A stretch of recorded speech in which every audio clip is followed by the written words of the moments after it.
तो चलो स्टार्ट करते हैं ऑक्सीडेशन एंड ऑक्सीडेशन स्टेट। तो पहले ये बताओ बेटा, ऑक्सीडेशन और ऑक्सीडेशन स्टेट दोनों क्या सेम है? क्या दोनों का मतलब सेम निकलता है? तो बहुत सारे बच्चे कंफ्यूज होते हैं। उनका कहना ये होता है कि ऑक्सीडेशन का मतलब होता है लॉस ऑफ इलेक्ट्रॉन, और उनसे जब ऑक्सीडेशन स्टेट पूछो तो भी उन लोग यही बोलते हैं कि लॉस ऑफ इलेक्ट्रॉन। तो बेटा देखो, दोनों सुनने में थोड़ा सेम लगते हैं, ऑक्सीडेशन और ऑक्सीडेशन स्टेट, लेकिन दोनों का मतलब अलग अलग होता है। ऑक्सीडेशन का मतलब लॉस ऑफ इलेक्ट्रॉन, ये बिल्कुल सही है, नो डाउट। ऑक्सीडेशन का मतलब है लॉस ऑफ इलेक्ट्रॉन। कोई इलेक्ट्रॉन अगर लॉस कर रहा है या किसी के पास से इलेक्ट्रॉन लूज हो रहे हैं तो उसका हम बोलेंगे कि ऑक्सीडेशन हो रहा है। लेकिन ऑक्सीडेशन स्टेट का मतलब अलग चीज होता है। ऑक्सीडेशन स्टेट का मतलब होता है कि किसी में से इलेक्ट्रॉन निकलना या अचीव होने के बाद उसके ऊपर जो चार्ज अपियर हुआ है वो उसका ऑक्सीडेशन स्टेट कहलाता है। जैसे मैं यहाँ पे दोनों को लिख देता हूं, जैसे कि ऑक्सीडेशन, ऑक्सीडेशन का मतलब होता है लॉस ऑफ इलेक्ट्रॉन। इलेक्ट्रॉन का लॉस होना ही ऑक्सीडेशन कहलाता है। जैसे कि सोडियम है और ये Na+ बना लिया और एक इलेक्ट्रॉन लॉस हो गया, इसने एक इलेक्ट्रॉन लूज कर दिया, तो इसको हम लोग बोलेंगे दिस इज ऑक्सीडेशन, ऑक्सीडेशन। लेकिन ये एक इलेक्ट्रॉन लूज करने के बाद इसका जो स्टेट बना, इसका जो चार्ज आया, इसको हम लोग बोलेंगे ऑक्सीडेशन स्टेट। मतलब यहां पे ऑक्सीडेशन स्टेट ऑफ सोडियम अगर मैं बात करूं दैट इज इक्वल टू +1, क्योंकि इसने एक इलेक्ट्रॉन लूज किया। वैसे अगर क्लोरीन के लिए मैं बात करूं तो क्लोरीन एक इलेक्ट्रॉन गेन करता है और यहां पे Cl- बनाता है, और यहां पे इसको हम लोग बोलते हैं रिडक्शन, क्योंकि रिडक्शन का मतलब होता है gain of electron, gain of electron. ये gain of electron called reduction, इसको हम लोग रिडक्शन बोलते हैं। और यहां पे क्लोरीन का रिडक्शन ही हो रहा है। लेकिन अगर कोई बोले ऑक्सीडेशन स्टेट, तो oxidation state of chlorine that is equal to -1। तो यहां पे इससे मैटर निकलता है कि वो इलेक्ट्रॉन लूज कर रहा है या गेन कर रहा है। ऑक्सीडेशन स्टेट का मतलब होता है जो चार्ज उसके ऊपर अपियर हुआ उसी को हम लोग क्या बोलते हैं, ऑक्सीडेशन स्टेट बोलते हैं।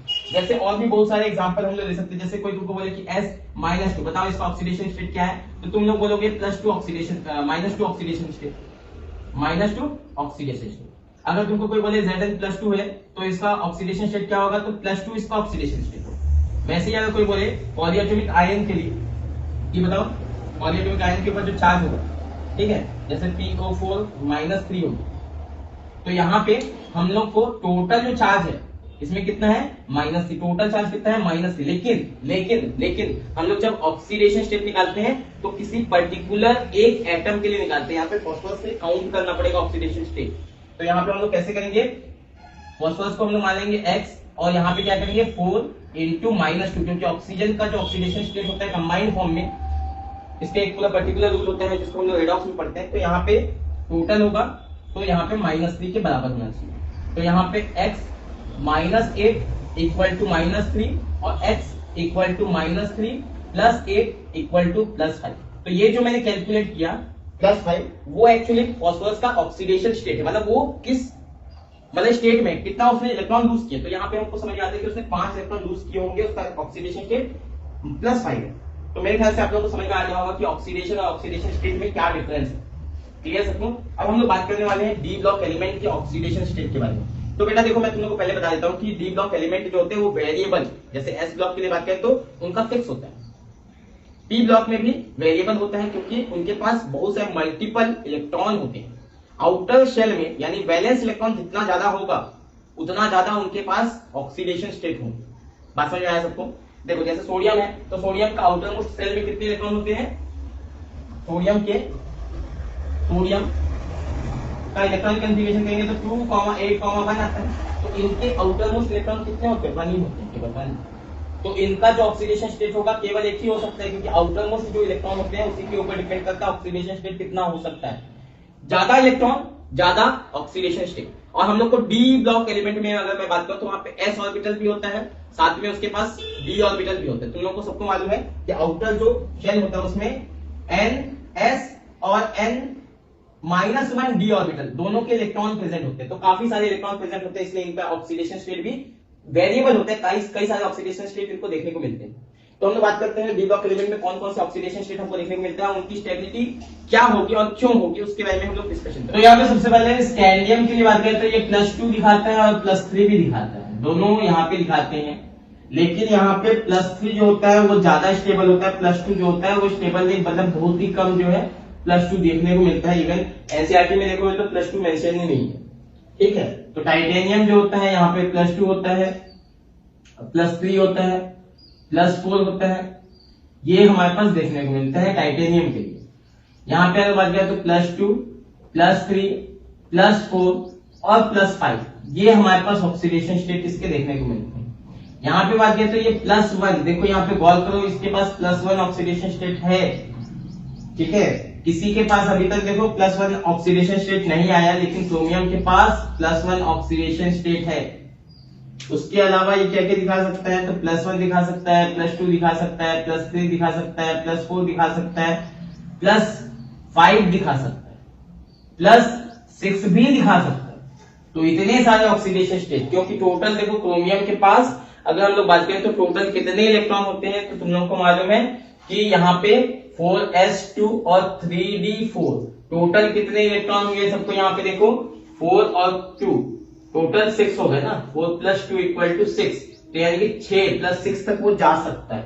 और ये जाने के पीछे रीजन क्या है कि यहाँ पे अनपेयर्ड इलेक्ट्रॉन, एस में से तो 2 इलेक्ट्रॉन निकलेंगे ही निकलेंगे, पेयर हो चाहे अनपेयर्ड हो, लेकिन जो डी ब्लॉक है उसके अंदर से पेयर्ड इलेक्ट्रॉन नहीं निकलेंगे, अनपेयर्ड इलेक्ट्रॉन निकलेंगे, ठीक।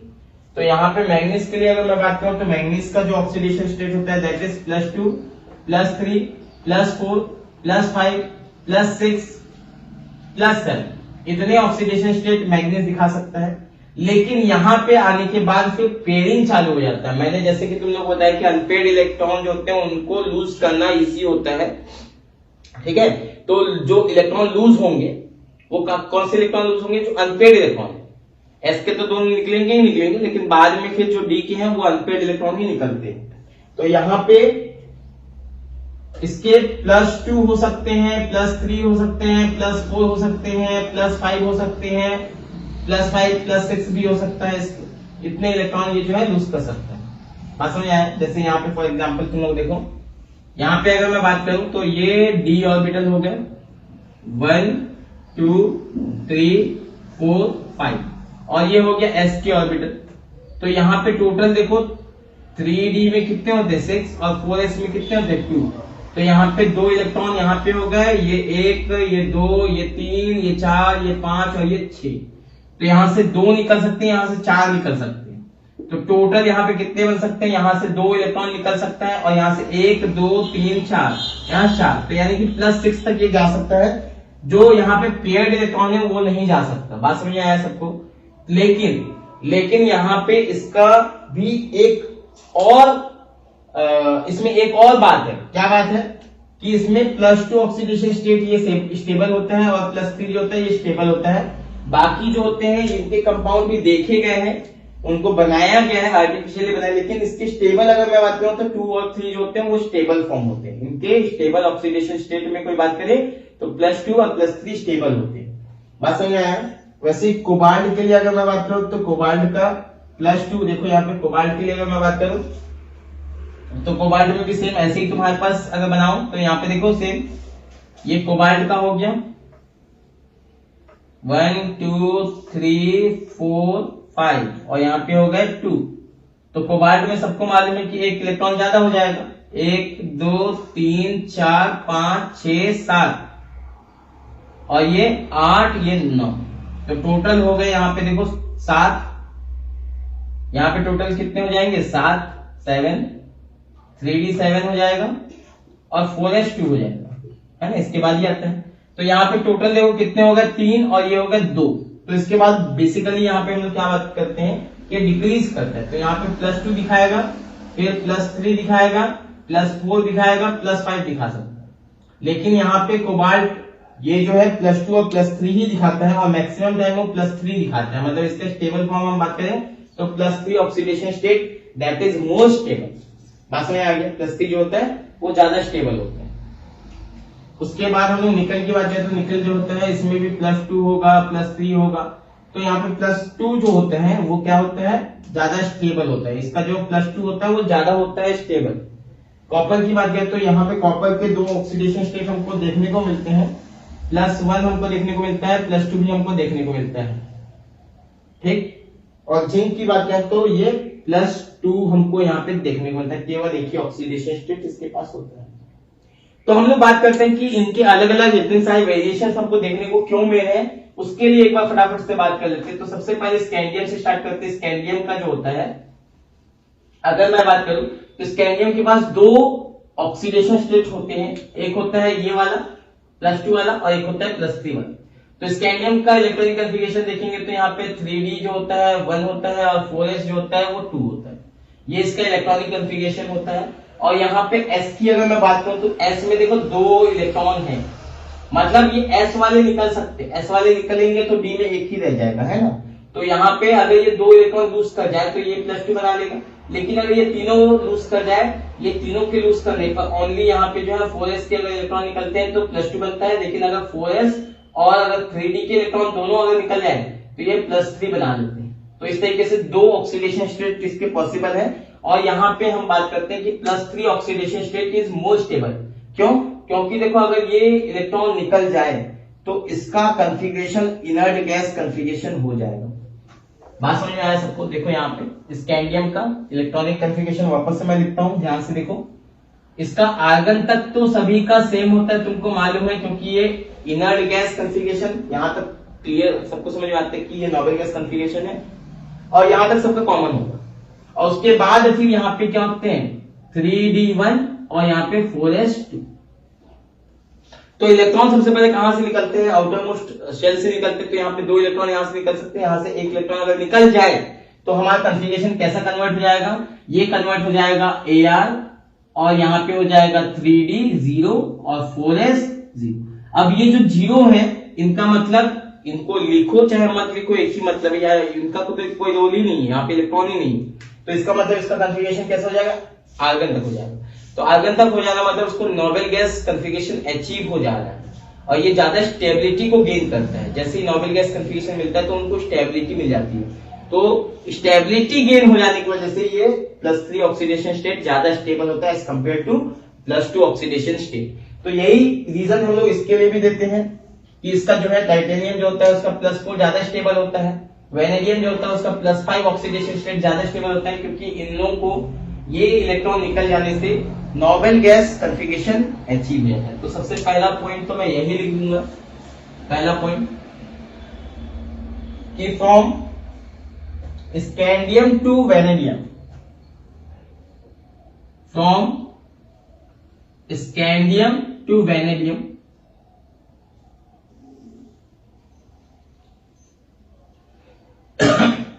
+3 +4 +5 oxidation state is stable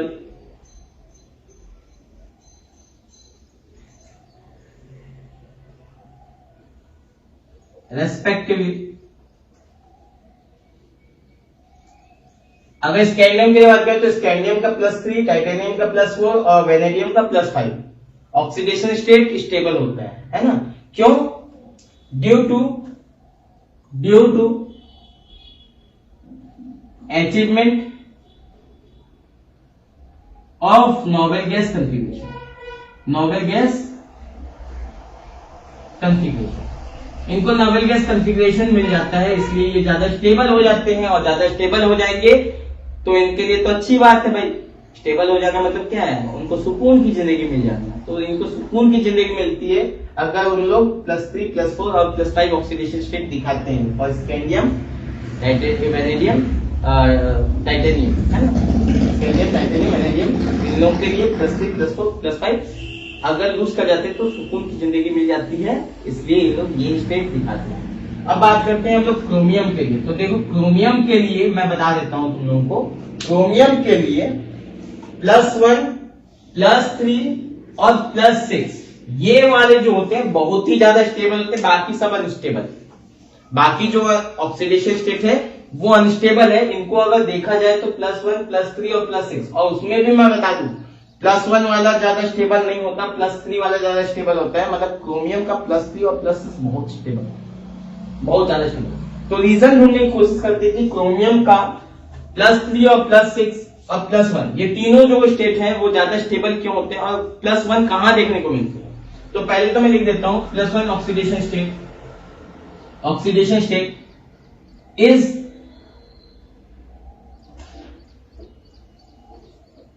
chromium plus 1 oxidation state can be seen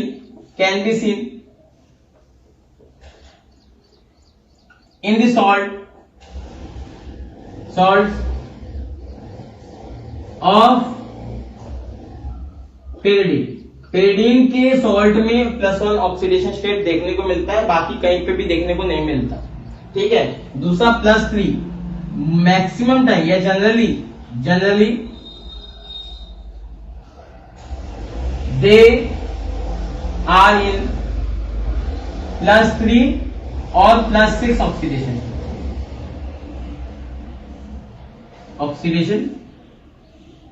state.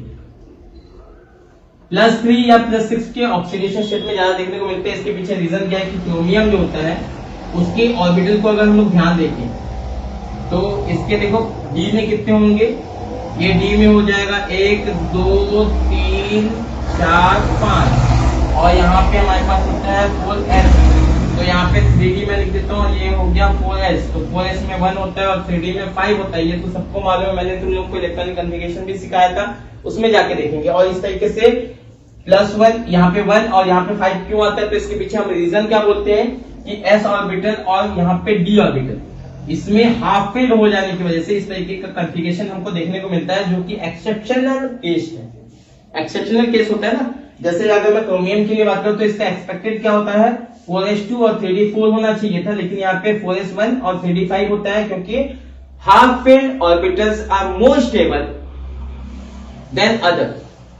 Half filled देखो, दोनों हाफ फील्ड हो गए, हाफ फील्ड या फुल फील्ड अगर होता तो स्टेबल हो जाता। तो हाफ फील्ड फुल फील्ड वाला कॉन्सेप्ट यहाँ पे लगा के हम लोग बोलते हैं कि 4s में 1 होगा और 3d में 5 इलेक्ट्रॉन होंगे।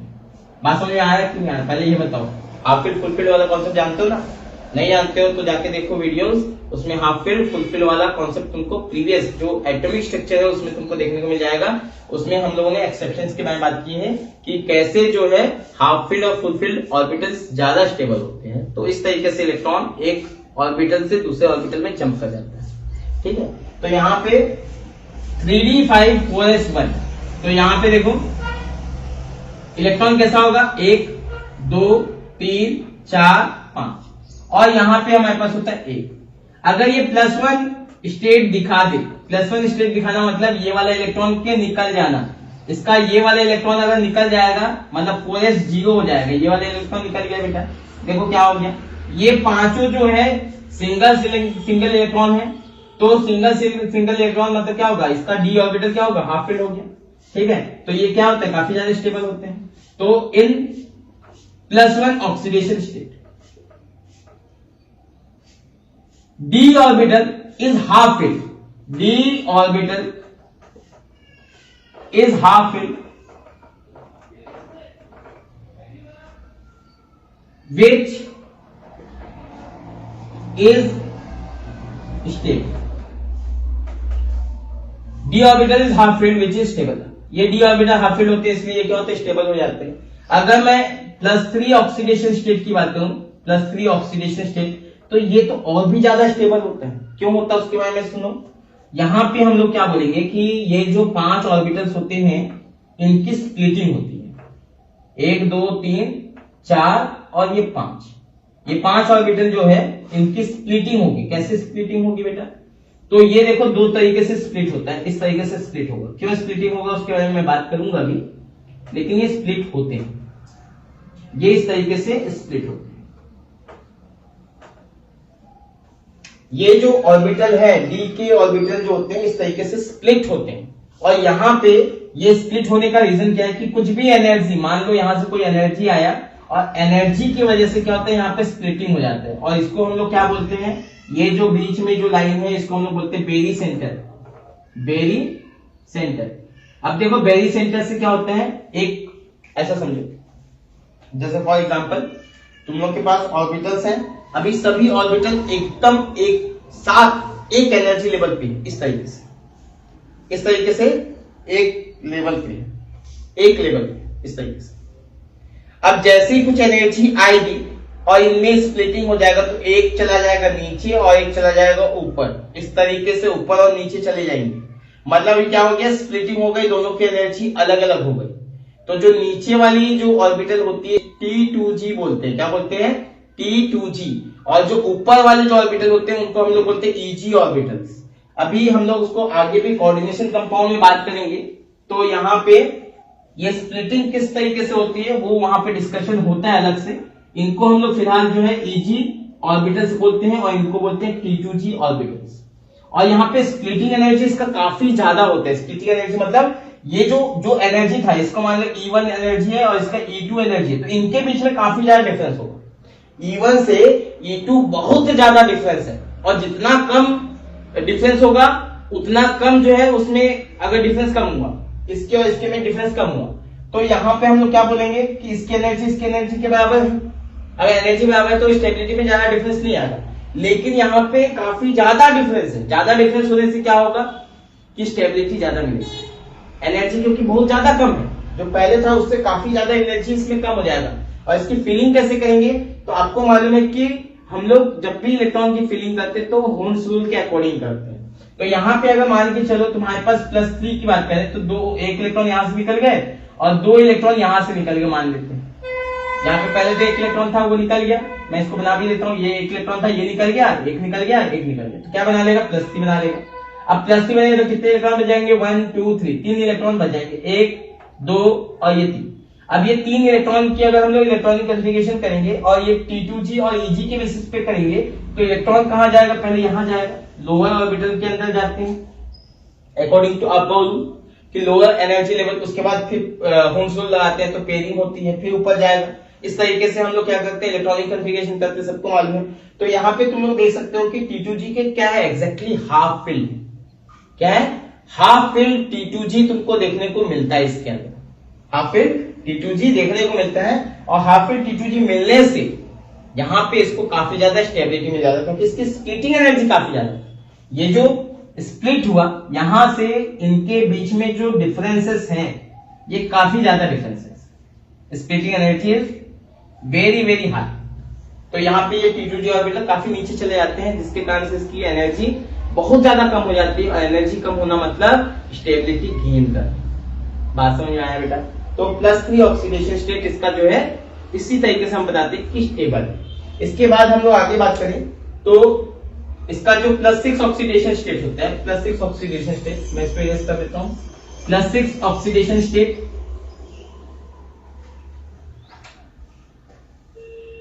+6 ऑक्सीडेशन स्टेट अगर ये दिखाएगा तो इसमें तुम लोग देख सकते हो कि +6 दिखाने से ये नोबेल गैस कॉन्फ़िगरेशन अचीव कर लेते हैं, जो कि एक स्टेबल स्टेट होता है। इसलिए हम लोग बोलते हैं कि +6 ऑक्सीडेशन स्टेट भी क्या है, स्टेबल।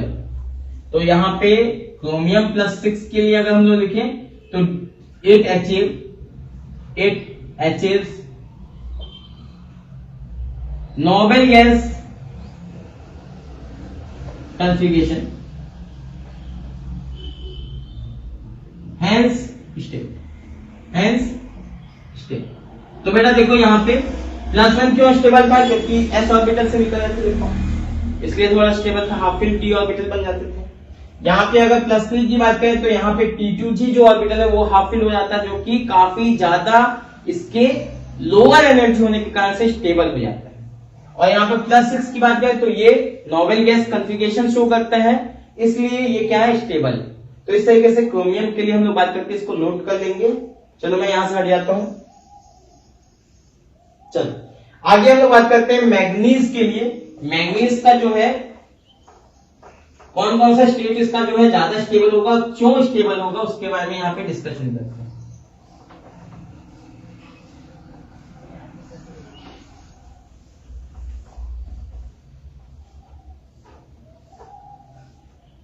तो देखो मैग्नीज के लिए अगर मैं बात करूं तो मैग्नीज का यहाँ पे जो ऑक्सीडेशन स्टेट है, नॉर्मली अगर मैं बात करूं तो इसका ऑक्सीडेशन स्टेट कौन कौन से स्टेबल होते हैं, तो सबसे पहले हमारे पास आता है +2। क्या होता है, +2 oxidation state is more stable. ये +2 ऑक्सीडेशन मोर स्टेबल। फिर +4 आता है और +7, ये जो है ऑक्सीडेशन स्टेट बहुत ही ज्यादा स्टेबल होता है। +6 भी हमको देखने को मिलता है। तो +2 +4 +6 +7 ये ऑक्सीडेशन स्टेट इसके काफी ज्यादा स्टेबल होते हैं। तो यहाँ पे हम लोग रिजल्ट देते हैं +2 के लिए हम लोग क्या बोल सकते हैं, +2 यहाँ पे मैं लिख देता हूँ, +2 oxidation state, +4 oxidation state, +6 and +7 ये सभी जो है ऑक्सीडेशन स्टेट ये दिखाता है। तो यहाँ पे अगर मैं बात करूं तो +2 ऑक्सीडेशन स्टेट तुमको मालूम है कि मैग्नीज जो होता है इसके इलेक्ट्रॉनिक कॉन्फ़िगरेशन अगर करेंगे तो यहाँ पे आर्गन तक तो सभी का कॉमन होता है, फिर 3d, फिर 4s, और 4s में 2 होगा और 3d में 5 होगा।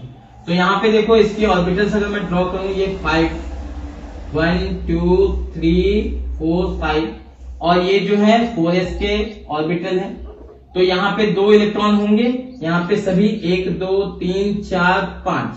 तो देखो बेटा यहाँ से अगर 2 इलेक्ट्रॉन निकल जाता है तो इसके d ऑर्बिटल क्या होते हैं, हाफ फिल्ड हो जाते हैं। तो इस वजह से यहाँ पे क्या हो जाएगा, हाफ फिल्ड हो जाने के कारण से क्या हो जाएगा, ये स्टेबल हो जाएगा। तो due to half filled orbital, half filled d orbital +2 oxidation state is stable. +2 oxidation, यहां से 2 इलेक्ट्रॉन निकल गए, इसके हाफ फिल्ड हो गए, बढ़िया बात है।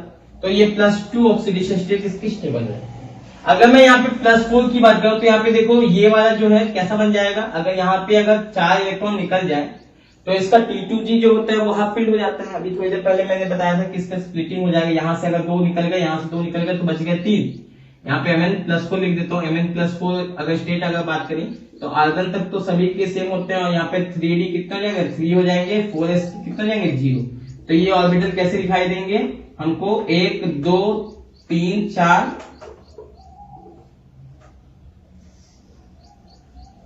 ये कुछ इस तरीके से दिखाई देंगे। s के जो है एक ऑर्बिटल, तो यहाँ पे 3 इलेक्ट्रॉन, 1 2 3, और तुम लोग को मालूम है मैंने थोड़ी देर पहले बताया था कि स्प्लिटिंग होगी तो Eg ऊपर और T2G नीचे, तो इसका क्या हो जाएगा, हाफ फिल्ड हो जाएगा T2G। तो ये भी हमारे पास स्टेबल कॉन्फ़िगरेशन आ जाता है। इसलिए मैग्नीज का +4 ऑक्सीडेशन स्टेट ज्यादा स्टेबल है। तो यहाँ पे +4 ऑक्सीडेशन स्टेट। इसके अलावा +6 की बात करें तो +6 में क्या होता है कि ये जब बेस के साथ जब इसका रिएक्शन किया जाता है तो +6 ऑक्सीडेशन स्टेट इसका स्टेबल होता है। +6 ऑक्सीडेशन स्टेट इसका स्टेबल होता है। अगर मैं यहाँ पे बात करूं +7 का, तो +7 जो होता है उसके लिए हम लोग बोलते हैं कि +7 ऑक्सीडेशन स्टेट जब इसका नोबेल गैस कॉन्फ़िगरेशन अचीव हो जाता है तो ये ज्यादा स्टेबल हो जाता है। तो +7 ऑक्सीडेशन स्टेट दे achieves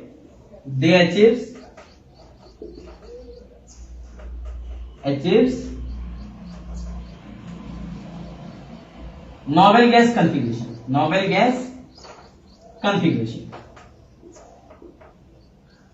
ये नोबेल गैस कॉन्फ़िगरेशन अचीव कर लेंगे, इसलिए ये ज्यादा स्टेबल हो जाएंगे। सबको मालूम है कि इसके अगर सभी इलेक्ट्रॉन निकल गए तो ये आर्गन के जैसा, देखो यहाँ से अगर 7 इलेक्ट्रॉन निकल जाते हैं, 5 और 7, तो ये आर्गन जैसा बन जाएगा, मतलब इनर्ट गैस जैसा बन जाएगा, जो कि काफी ज्यादा स्टेबल होते हैं।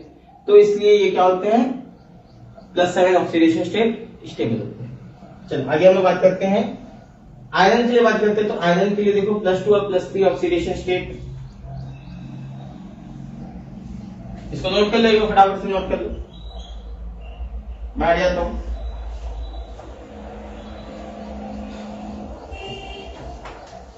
अगर मैं आयरन के लिए बात करूं तो आयरन का जो होता है +2 और +3 ऑक्सीडेशन स्टेट ज्यादा स्टेबल होते हैं, और उसके पीछे रीजन क्या है तुम लोग को भी दिख जाएगा। जैसे कि आयरन के लिए अगर मैं बात करूं तो आयरन का कॉन्फ़िगरेशन करेंगे तो इसका एटॉमिक नंबर 26 होता है, तो आर्गन तक तो सभी सेम होते हैं। फिर 3d, फिर 4s होता है, तो 4s में 2 इलेक्ट्रॉन होंगे, इसके 6 इलेक्ट्रॉन होंगे।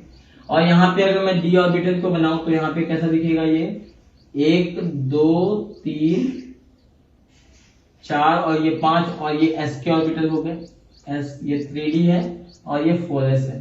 तो यहाँ पे 2 इलेक्ट्रॉन हैं, और यहाँ पे कितने इलेक्ट्रॉन हो जाएंगे, 1 2 3 4 5 और ये 6। तो अब बेटा देखो यहाँ पे सबसे पहले तो यहाँ 4s से 2 इलेक्ट्रॉन निकल सकता है, 4s से 2 इलेक्ट्रॉन निकलेगा क्योंकि s ऑर्बिटल से तो इलेक्ट्रॉन निकलते हैं, तो +2 दिखा देगा। व्हेन, यहाँ पे मैं लिख देता हूं, when electrons are remove only from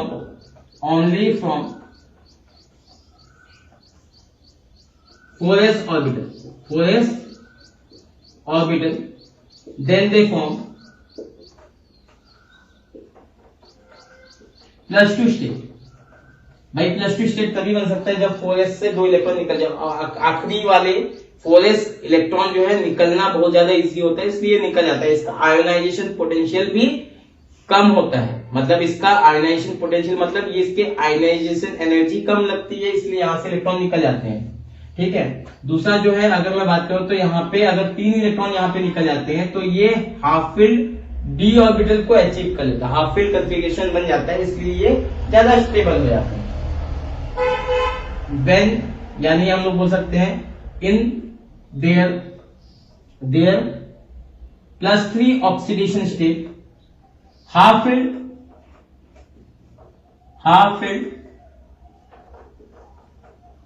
d orbitals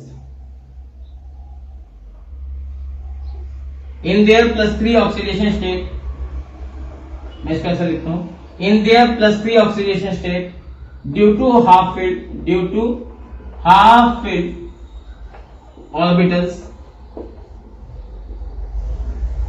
they are stable।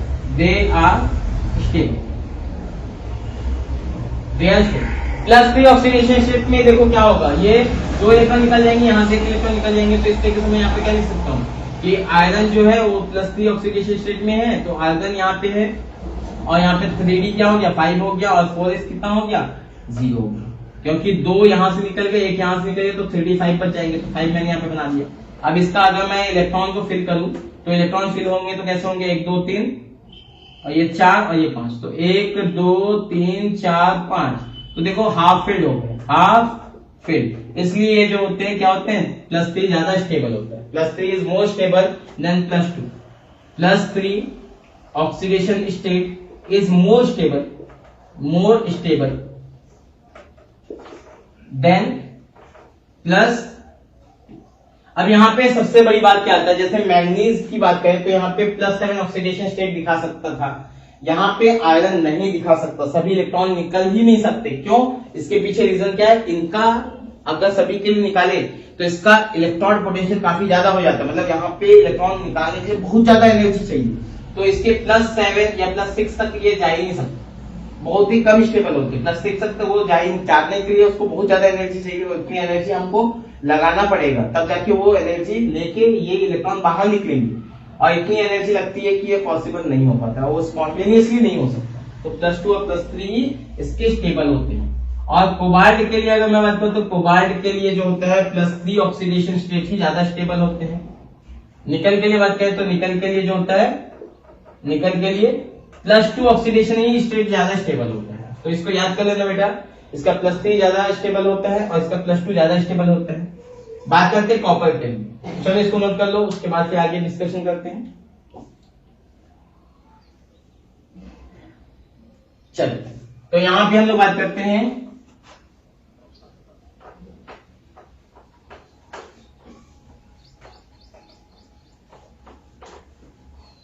Copper की।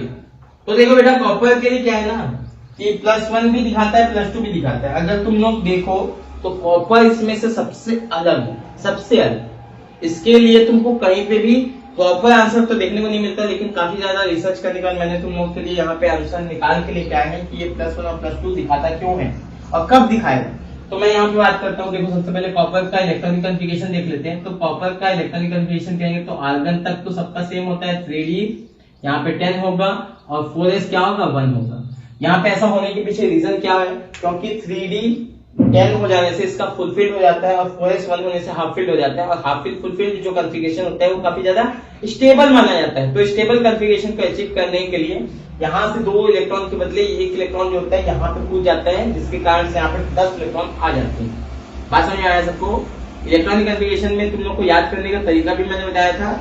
अब मैं यहाँ पे तुम लोग को रीजन भी बता रहा हूँ कि 4s1 जो है यहाँ पे हाफ फिल्ड बनाता है, 3D 10 जो है ये फुल फिल्ड बनाता है। भाई 5 ऑर्बिटल थे तो पूरा हो गया ना 10 कंप्लीट, और ये s के 2 इलेक्ट्रॉन हो सकते थे उसके आधे हो गए, तो एग्जैक्टली हाफ और एग्जैक्टली फुल फिल्ड अगर होते हैं तो वो ज्यादा स्टेबल माने जाते हैं, इसलिए यहाँ पे इस तरीके से कॉन्फ़िगरेशन देखने को मिलता है।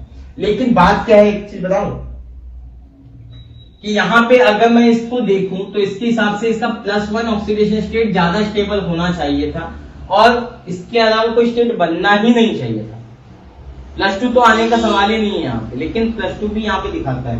तो +1 कब दिखाता है, इन देयर गैसेस स्टेट या in their gases compound, in their gaseous compound they forms या they are stable in +1 state. जब हम गैसियस कंपाउंड की बात करते हैं, जैसे कोई गैसियस हमारे पास वेपर फॉर्म में अगर कोई कंपाउंड है या कोई रिएक्शन गैसियस फेज पे रिएक्शन करवा रहे हैं, तो उस समय हमारे पास जो स्टेट बनता है दैट इज +1 ऑक्सीडेशन स्टेट। लेकिन जब हम सॉल्यूशन की बात करते हैं या किसी भी एक्वस सॉल्यूशन की बात करते हैं, तो यहां पे +2 ऑक्सीडेशन स्टेट ज्यादा स्टेबल होता है। In their solution phase they are stable in +2 state. अभी ऐसा क्यों होता है बेटा, देखो, क्योंकि इनका हाइड्रेशन एनर्जी काफी ज्यादा होता है। वाटर के कांटेक्ट में आने पर इनके सॉल्यूशन फेज पे इनका जो हाइड्रेशन एनर्जी इतना ज्यादा होता है कि उसका सेकंड इलेक्ट्रॉन भी निकाल देता है। तो यहां पे रीजन क्या है, reason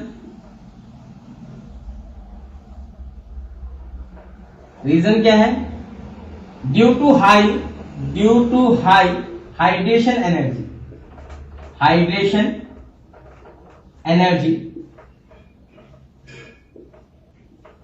second electron is ejected.